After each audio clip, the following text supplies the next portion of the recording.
Oi, gente, bom dia. Bom dia, Bruna. Bom dia. Eu e meus espirros na rinite. Aqui. Ó, eu vi que alguém perguntou aqui onde a gente parou no livro físico. A gente parou na página 279 e a gente vai começar a leitura pelo primeiro parágrafo. Se todo mundo se acha aí, se a gente pode começar. Tá certo? Vou tomar água.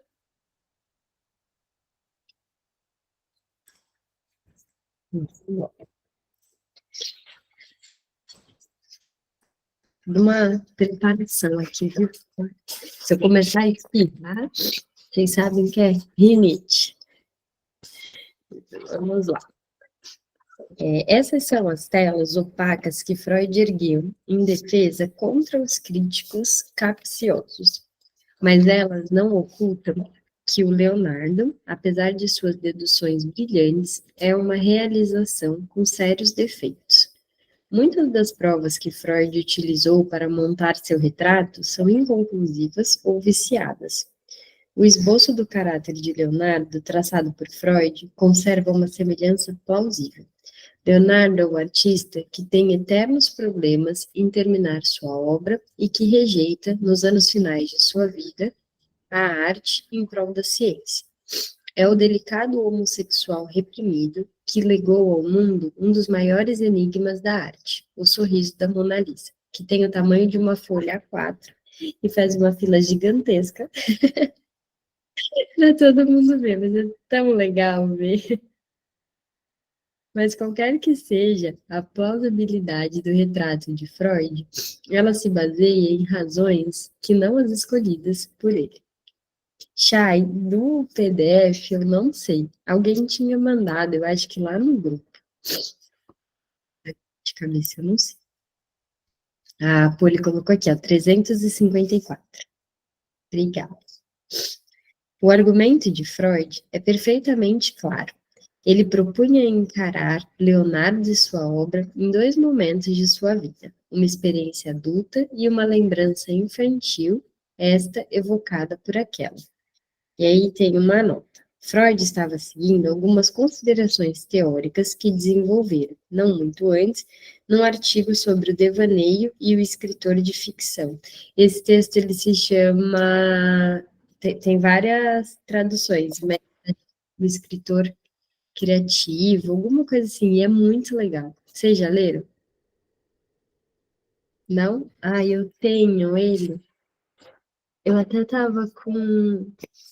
Peraí, que eu tô com os livros aqui, e aí eu acho que eu tô com a edição. Tem ele. É que ele tem vários nomes, já vi escritos de várias maneiras, dependendo da tradução. Esse. Vamos ver se eu acho aqui.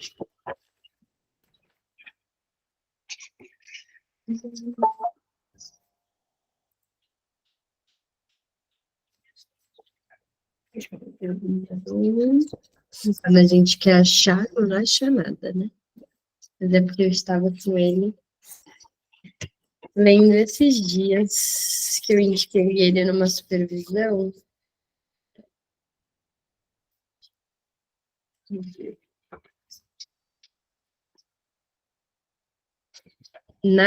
Se vocês forem procurar pela imagem, tá?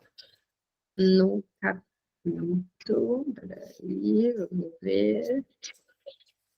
É um texto que se chama Escritores Criativos e Devaneio, de 1908, entre chaves 1907. Se for pela imagem, que é aquela tradução antiga, está no volume 9.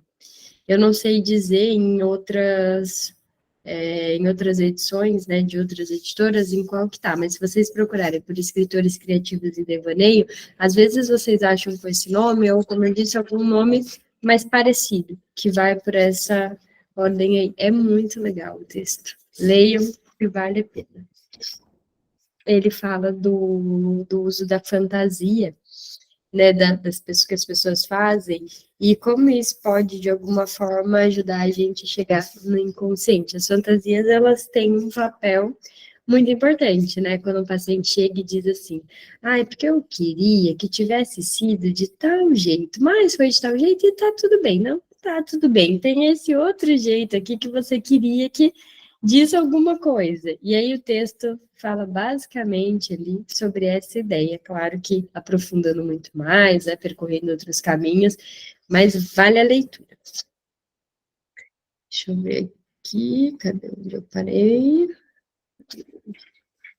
A experiência moderadora aqui?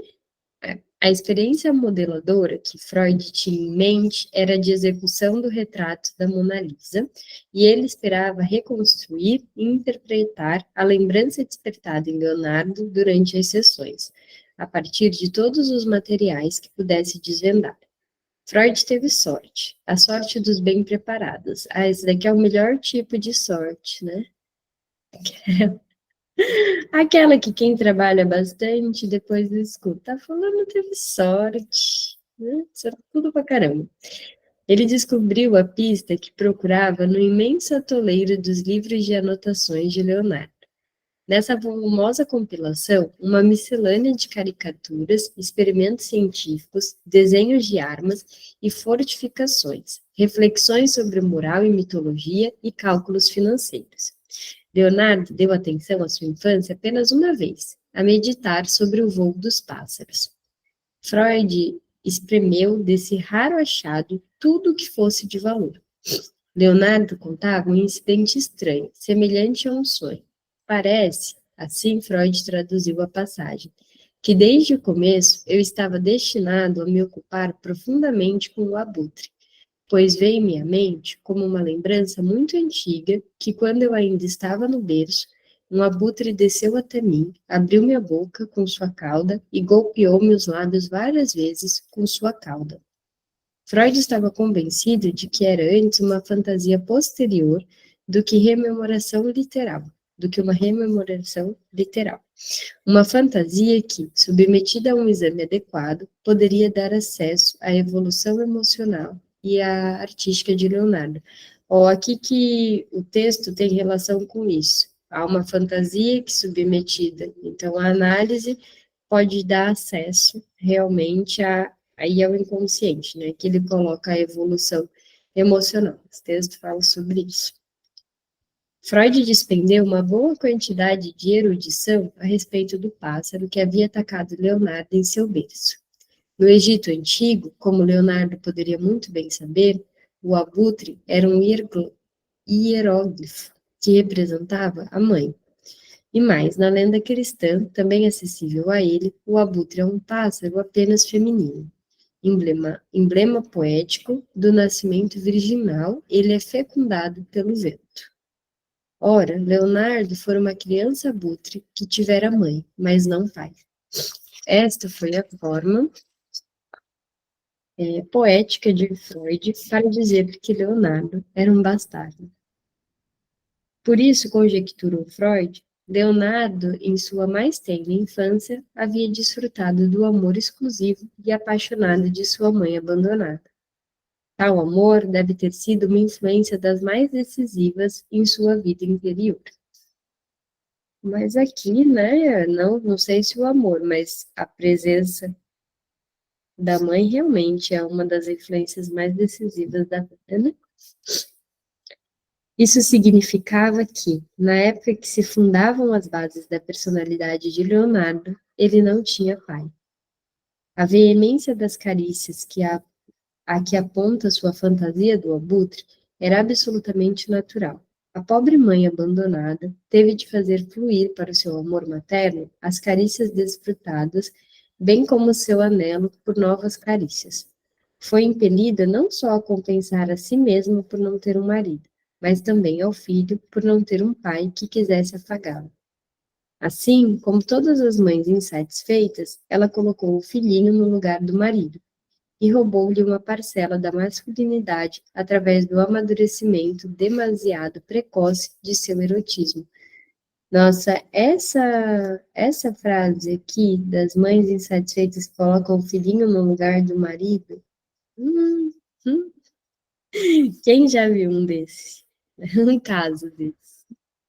Cara, tem muito, né, gente? Na clínica a gente encontra muitas pessoas, mas na maioria mulheres, que se relacionam com homens que elas enxergam isso, né? Que o homem é colocado no lugar de marido da mãe.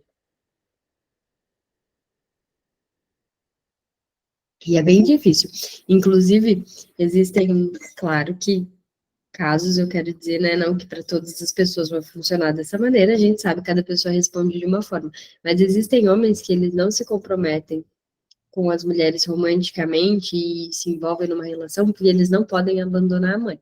Uma vez que você já tem uma mulher, você não pode ter outra no mesmo lugar. Então, aqueles relacionamentos tipo amante, só que o cara não tem alguém efetivamente ali assumido, e aí ele coloca essa outra nesse seu lugar de vez em quando. Já viram isso? Eu não tô sozinha, né? Porque na clínica às vezes aparece. Assim, inadvertidamente, a mãe de Leonardo montou o quadro para a posterior homossexualidade de seu filho. Na carta a Jung, onde anunciou pela primeira vez que havia solucionado o mistério de Leonardo, Freud acrescentou de modo intrigante, sem dar maiores detalhes. Recentemente, encontrei a imagem dele, sem o seu talento, num neurótico. Era uma das razões pelas quais estava tão confiante de que seria capaz de reconstruir os primeiros anos de Leonardo, praticamente não documentados. A fantasia do abutre, para ele, estava maciçamente recoberta de associações clínicas. Como tivemos oportunidade de observar antes, o divã e a escrivaninha de Freud ficavam muito próximos, tanto física como emocionalmente. Ele não tinha dúvidas de que a lembrança de Leonardo representava simultaneamente o sugar homossexual passivo de um pênis e o feliz sugar infantil, o feliz sugar no peito infantil materno. Naturalmente, um princípio familiar da psicanálise que os pacientes de Freud lhe confirmaram várias vezes era de que o emaranhado emocional dos primeiros anos e a paixão da vida adulta estão inevitavelmente ligados. Em particular, todos os nossos homens homossexuais, observou Freud, haviam apresentado esses importantes elos de maneira praticamente idêntica. Em sua mais remota infância, mais tarde esquecida, eles tinham vivido uma intensa afeição erótica por uma figura feminina, quase sempre a mãe, causada e alimentada pela excessiva ternura da própria mãe, ainda mais reforçada pela presença recessiva do pai na vida da criança. Isso daqui é um assunto que é difícil, assim, né? E é difícil de defender o Freud, porque aí entra nas questões de que por um tempo parece que ele entendia que a saída saudável do Édipo sempre seria menininha apaixonada pelo pai, o menininho apaixonado pela mãe, como se uma saída saudável fosse uma saída que significasse em heterossexualidade. Hoje em dia, é uma outra visão sobre isso. Nesse momento, ele ainda via assim. Depois tem aquela carta também que o Freud escreve, né, para uma mãe que pede para, quase como se fosse traduzindo para hoje, da cura gay. E aí ele diz que não, que aquilo não tem nenhuma necessidade, né, que isso não se trata de uma patologia. Mas quando ele coloca aqui, né, que todos os homens homossexuais passam por isso e tal, parece que está encontrando uma razão que se liga a algo que seria patológico. Freud apresentou isso como uma etapa preliminar do desenvolvimento homossexual. A ela seguia-se uma etapa em que o menino reprime seu amor pela mãe, colocando-se em seu lugar, identifica-se com ela e toma a si mesmo como modelo, a semelhança do qual ele escolhe seus novos objetos de amor. Assim, prosseguiu Freud, ele se tornou homossexual. De fato, deslizou de volta para o autoerotismo, visto que os meninos que passam a ser amados pelo garoto em crescimento são, afinal, apenas substitutos e renovações de sua própria pessoa infantil. De meninos a quem ele ama como a mãe o amara, de amor por via no narcisismo. Tem. Meninos, tem uma parte. Meninos a quem ele ama, como sua mãe o amara quando criança. Em suma, os psicanalistas dizem que ele encontra seus objetos de amor na via do narcisismo, visto que os mitos gregos chamam de Narciso a um jovem que nada agradava tanto quanto a sua própria imagem especular.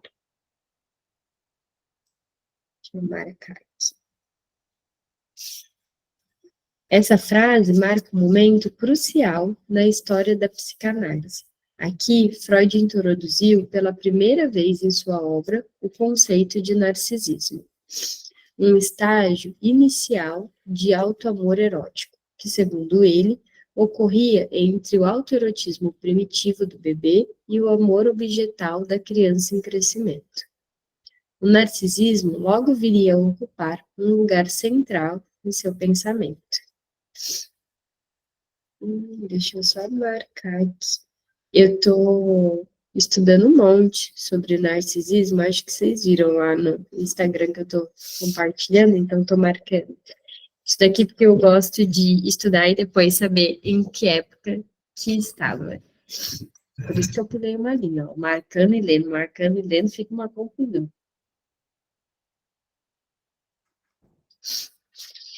Para Freud, os primeiros anos de Leonardo sem o pai deveriam ter formado sua personalidade. Mas essa personalidade foi igualmente moldada por outra drástica intervenção no mundo adulto. Seu pai se casou logo após o nascimento de Leonardo, e cerca de 3 anos depois, supôs Freud, ele adotou seu filho e levou-o para morar em sua casa. Assim, Leonardo cresceu com 2 mães. Logo depois de 1500, quando veio pintar Mona Lisa, seu sorriso ambíguo e indistinto recordou-lhe com opressiva nitidez as 2 moças amáveis e amorosas que juntas haviam presidido sua infância. A centelha criativa que, saltando entre a experiência e a lembrança, constitui a arte e conferiu imortalidade ao retrato da enigmática e sedutora Mona Lisa. Assim, quando Leonardo compôs o trio sagrado, a Virgem e o Menino, com Santana, ele pintou suas 2 mães, conforme lembrava ou sentia que haviam sido, ambas com a mesma idade e sutilmente sorrindo, com um inefável sorriso de La Gioconda. Vale a pena repetir que nenhum elemento desse trabalho detivesco seduziu Freud a ponto de anunciar que havia descoberto o segredo do gênio de Leonardo, mas acreditava ter alcançado o fio que o conduziria ao núcleo da personalidade de Leonardo. Identificando-se com o pai, o homem que o gerara e depois o abandonara, Leonardo iria tratar seus filhos exatamente da mesma maneira. Seria apaixonado na criação, impaciente com os detalhes tediosos e incapaz de seguir a inspiração até o final. E aqui, filhos, ele coloca entre aspas, porque refere-se, então, àquilo que ele produziu, né, as áreas. Mas também se rebelando contra o pai, Leonardo encontraria o caminho para a ciência. Assim, poderia substituir a obediência à autoridade por uma lealdade superior, a obediência às evidências. Com um murmúrio quase audível de aprovação, Freud citou a ousada frase de Leonardo, que contém a justificativa de toda pesquisa livre. Quem, na luta de opiniões, invoca a autoridade, trabalha mais com a memória do que com a razão. Leonardo sublimara energicamente suas paixões sexuais na paixão pela pesquisa científica independente. Não se pode saber ao certo quando e até que ponto Freud identificou-se com Leonardo, mas ao citar essa altiva máxima que governa o pesquisador não conformista, ele estava de pleno acordo com seu objeto. O gosto de Freud por essa experiência na biografia psicanalítica não era totalmente descabido. Tem uma nota aqui. O historiador da arte, Kenneth Clark, não freudiano, aceitou a bela e creio que profunda interpretação que Freud deu à tela de Leonardo com o trio sagrado e concorda com Freud em ver rostos das mulheres, a lembrança inconsciente das duas mães de Leonardo.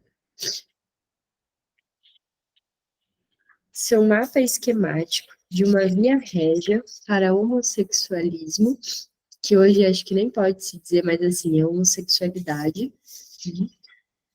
uma ligação edípica intensa, excessivamente prolongada pela mãe interna, a regressão a esse estágio, identificação com a mãe, amor por outros adolescentes do sexo masculino, como se fossem ele próprio, o filho bem amado.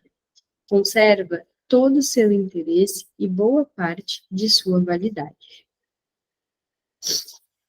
Além disso, as observações dispersas de Freud sobre o estratagema defensivo, a que ele chamou de sublimação, continuam sugestivas, mesmo que não consigam resolver a difícil questão sobre como a mente arregimenta energias instintivas para colocá-las a serviço de atividades culturais, como a arte ou a ciência.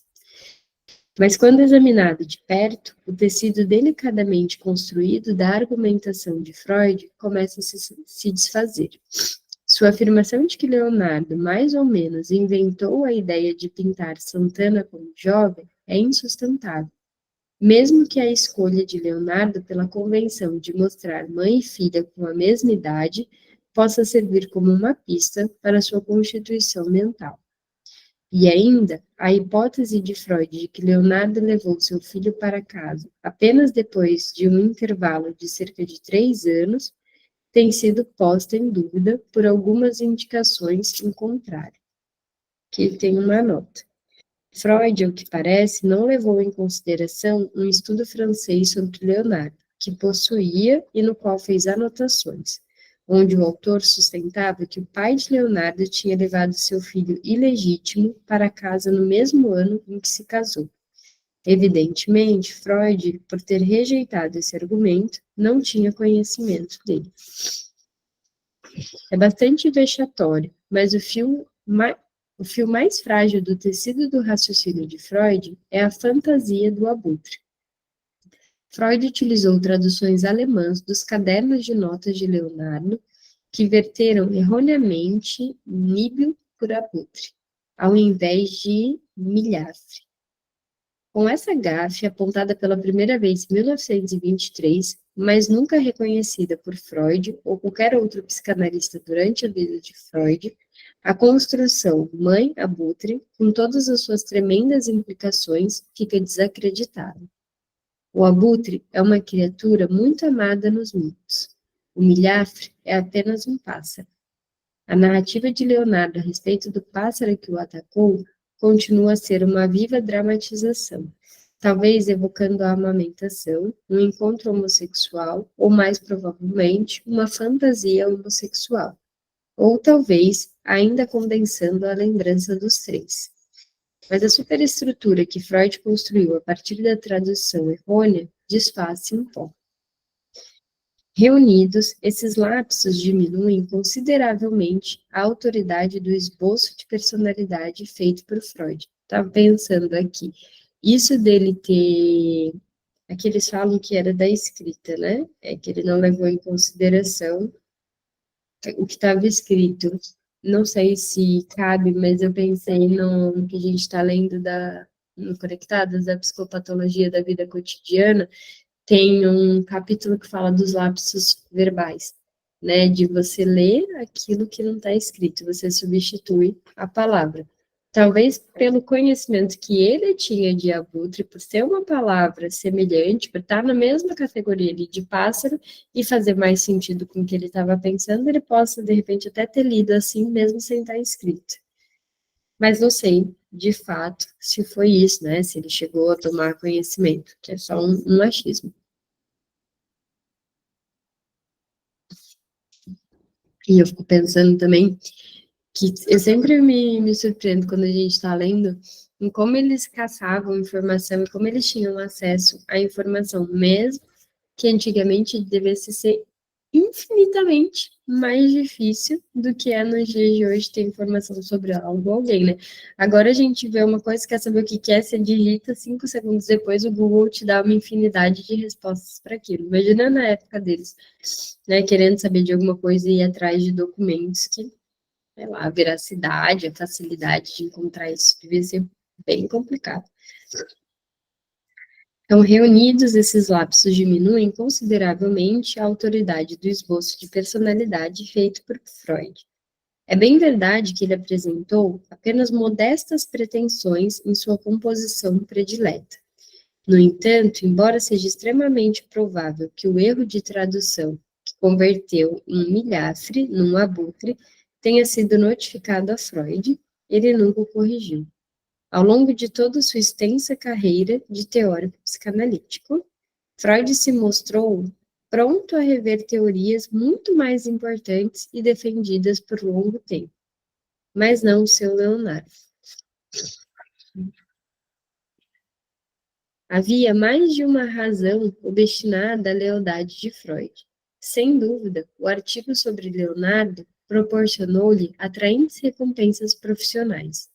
Ao escrever a Jung sobre o Leonardo analisado, Freud observou, quase como numa associação: estou me inclinando cada vez mais a prezar as teorias da sexualidade infantil, que, aliás, tenho tratado de forma criminosamente incompleta. Era um lembrete gratuito a Jung de que Freud não estava disposto a transigir na questão explosiva e divisora da libido. Nessa década de combate, a afirmação de pontos polêmicos que se dirigissem a adversários declarados ou a adeptos vacilantes nunca se afastou do cerne das intenções de Freud. Mas em Freud havia forças atuantes mais esquivas e menos manifestas. Em 2 de dezembro de 1909, um dia depois de apresentar suas pesquisas sobre Leonardo à Sociedade Psicanalítica de Viena, ele escreveu a Jung, com uma mescla de alívio e autocrítica, que não gostara de sua palestra, mas que esperava que, agora que havia se libertado dela, sua obsessão lhe daria uma folga. Obsessão é uma palavra forte, mas Freud pretendeu dizê-la quase que literalmente. Sem ela, não poderia de forma alguma ter escrito seu romance psicanalítico. A energia secreta que animava essa obsessão deixou marcas indicativas na correspondência e conduta de Freud durante esses anos. Sua fonte eram as lembranças de Fliss, com quem pensava, erroneamente, ter terminado para sempre.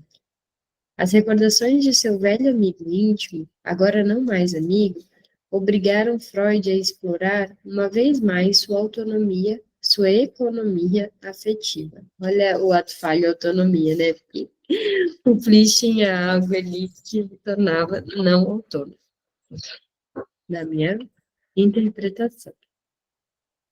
Eles implicaram um grande e angustioso esforço de autoanálise.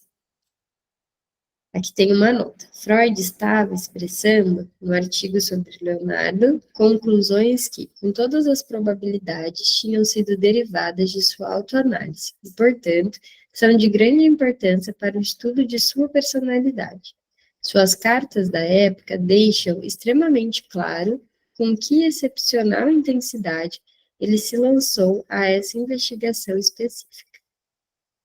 Em dezembro de 1910, ele informou a Firenze: Fliss, o senhor tinha tanta curiosidade a respeito, agora eu superei.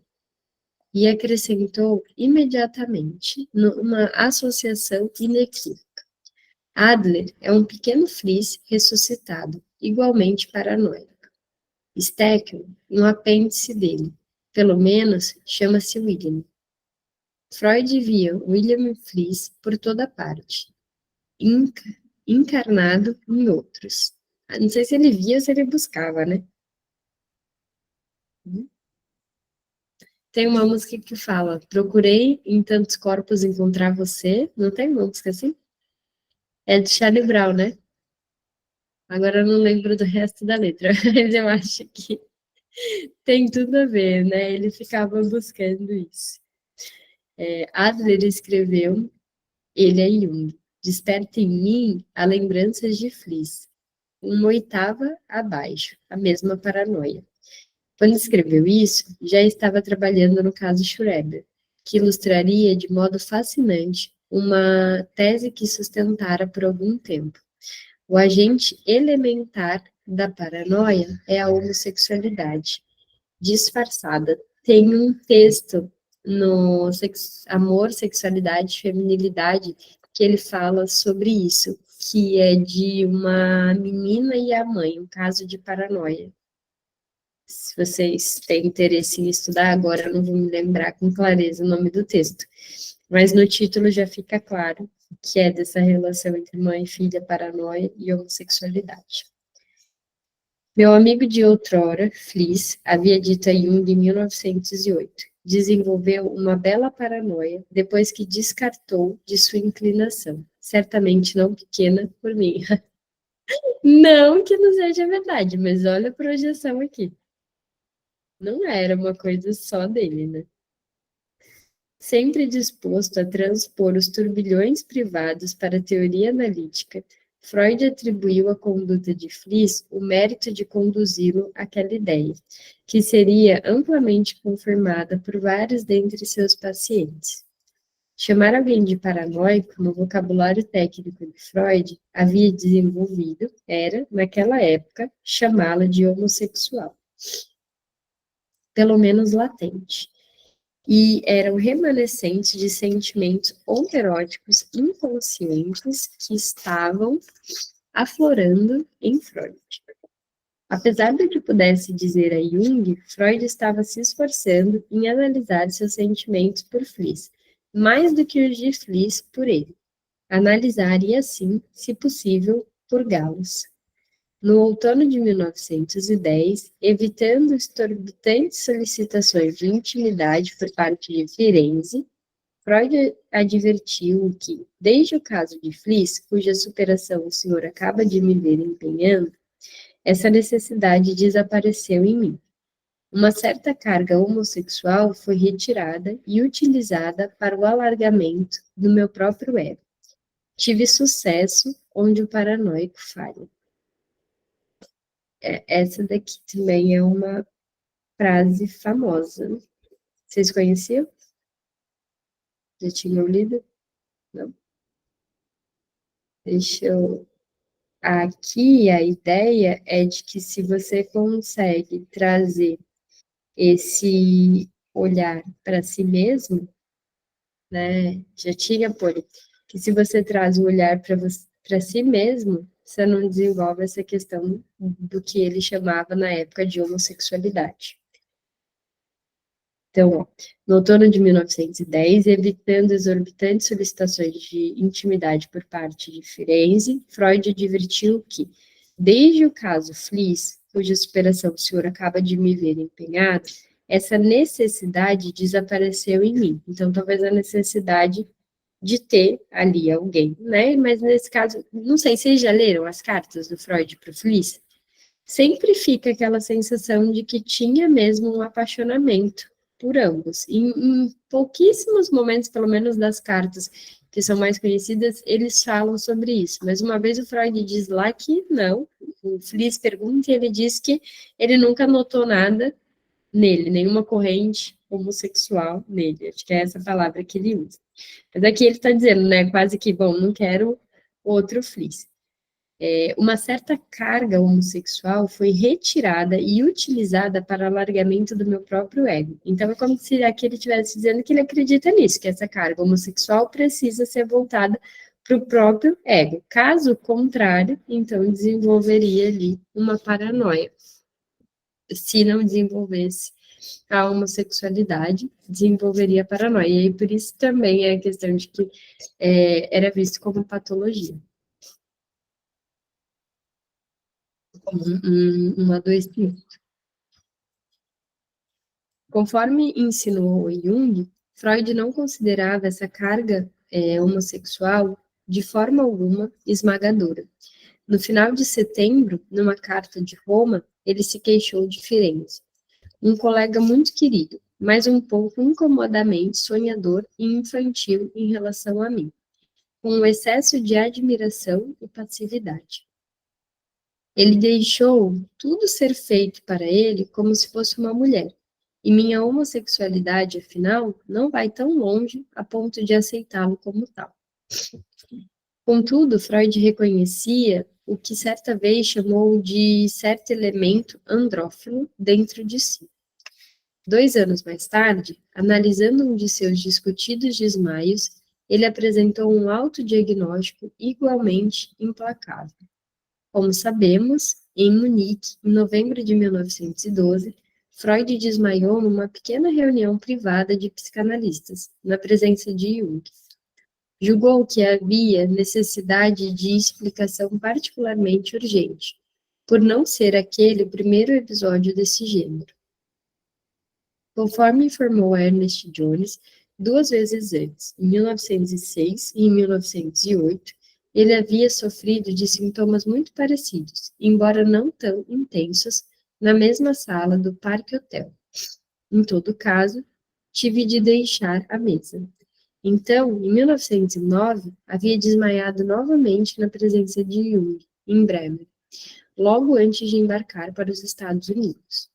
Refletindo sobre essa história, Freud fez saber a Firenze que estava completamente recuperado e tinha resolvido analiticamente muito bem o acesso de desmaio em Munique. Esses ataques, pensava ele, apontaram para uma significação de mortes vivenciadas muito cedo. Estava pensando em seu irmãozinho, que morreu quando Freud tinha menos de 2 anos, a cuja morte ele saudou com um maldoso alívio. Mas logo no dia anterior, ao escrever a Ernest Jones, Freud havia apresentado uma explicação mais abrangente. Tinha ficado cansado, dormira pouco, fumara muito. Enfrentava a mudança nas cartas de Jung, da ternura para a insolência arrogante. Mais agorento era o fato de que a sala do Parque Hotel, onde por 3 vezes sofrera acesso de vertigem no desmaio, guardava uma associação indelével para ele. Vi Munique pela primeira vez quando visitei Flis durante sua doença, escreveu ele. Essa cidade parece ter adquirido uma forte conexão com minha relação com esse homem. Há um elemento de sentimento homossexual incontrolável na raiz da questão. Jones sentia-se suficientemente próximo de Freud para manifestar um interesse considerável pelo seu ataque em Munique, especialmente.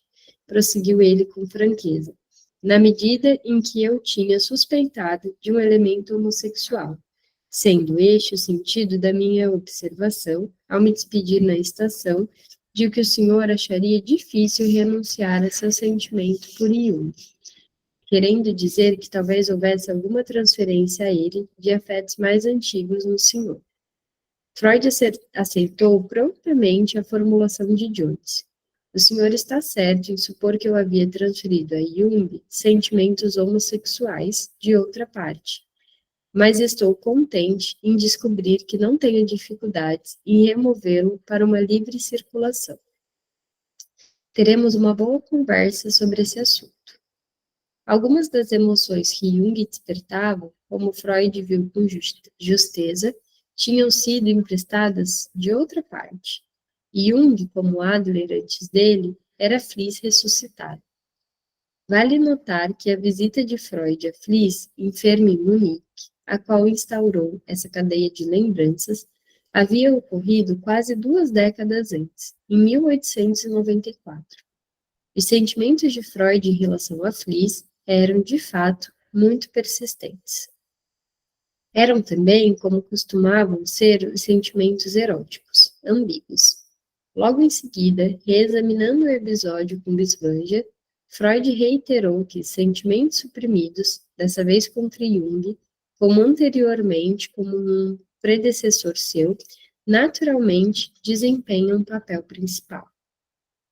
Como suas recordações continuavam a atormentá-lo, os únicos sentimentos que Freud agora poderia invocar em relação a Flis ou seus substitutos posteriores, eram a antítese radical do afeto que dedicara com tanta prodigalidade a seu outro berlinense. Com a mente já exasperada pela conduta de Adler e Steckel, Freud sentiu-se assediado pelo que interpretava como desejos de morte por parte de Jung contra ele, e pelo reavivamento de seus próprios desejos de morte contra seu irmão mais novo. Mas, por trás de todos esses sentimentos, estavam aquela completa ruína, impossível de ser facilmente ignorada ou rapidamente liquidada.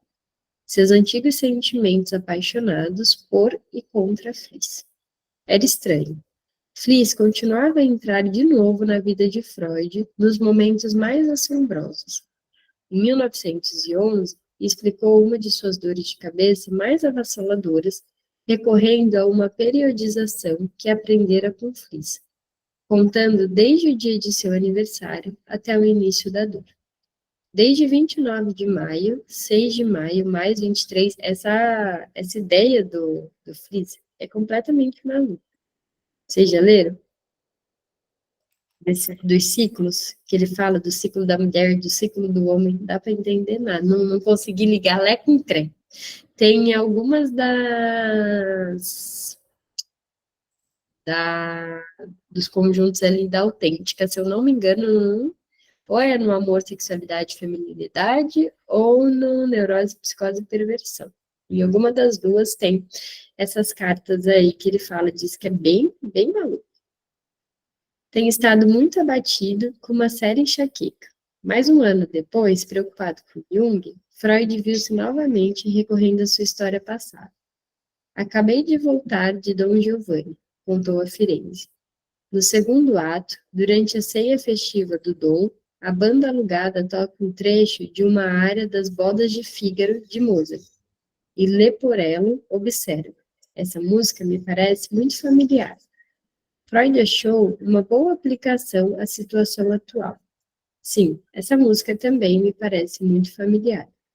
Eu já tinha vivido tudo isso antes de 1906, isso é, com Fliss, nos últimos anos tempestuosos de amizade entre eles.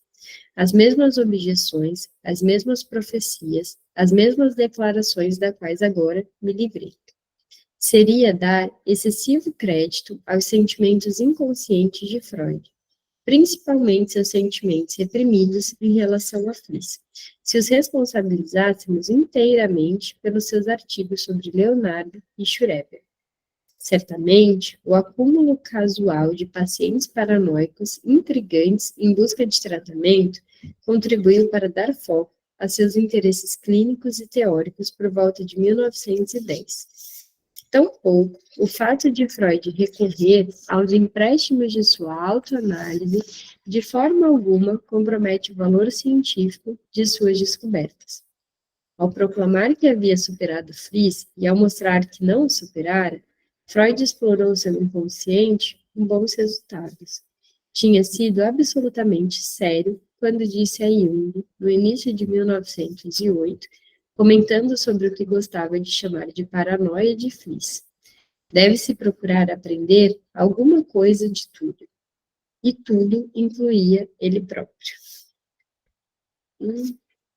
Como é que é? Quando diz deve-se aprender alguma coisa de tudo, tem as frases de hoje, né? Tudo é um ensinamento, tudo é aprendizado. Aí, nem ele estava livre de achar isso, né? Porque às vezes vê uma situação horrorosa, fala, mas veja pelo lado bom, tem um aprendizado. Isso, que todo de aprendizado tem aqui?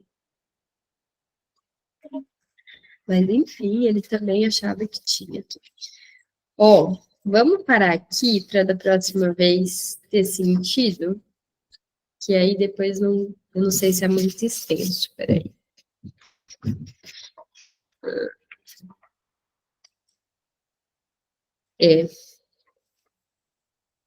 Vamos parar por aqui? Que aí na próxima semana a gente volta da página 286. Que aí começa uma nova parte. E aí a gente vai começar do Enquanto Lia as Provas de Leonardo. Tudo bem? Quem tá pelo PDF, depois vocês colocam lá para mim qual que é a página. E aí eu acho que na semana que vem a gente consegue finalizar esse, acho que nem é um capítulo, né? Um sub. E a gente consegue finalizá-lo. Vamos ver aqui o índice. A gente está na 286 e vai até a 300. Mas estamos bem. Depois começa em causa própria, a política do homem dos lobos e um manual para técnicos. Tá indo, a gente vai terminar esse mês o sexto capítulo, e são só 12. Olha só, chegamos na metade. Quem diria, né? Porque, gente, que livro gigante. Mas então, esse mês, olhando assim, ó, nem parece que a gente já está na metade. Mas então, esse mês a gente finaliza metade do livro. Pois é, pô, não dá para acreditar. Cara, quantas horas de leitura, né? Quanto tempo? Mas até o final do ano acho que vai, hein? De finalizar ele todo, né? E daqui a pouco a gente já vai ter que começar a pensar no próximo. Zó, obrigada, um beijo. Até semana que vem. Fiquem bem. Tchau, até semana que vem. Tchau, Poli. Tchau, até semana que vem, Bruna. Tchau, tchau.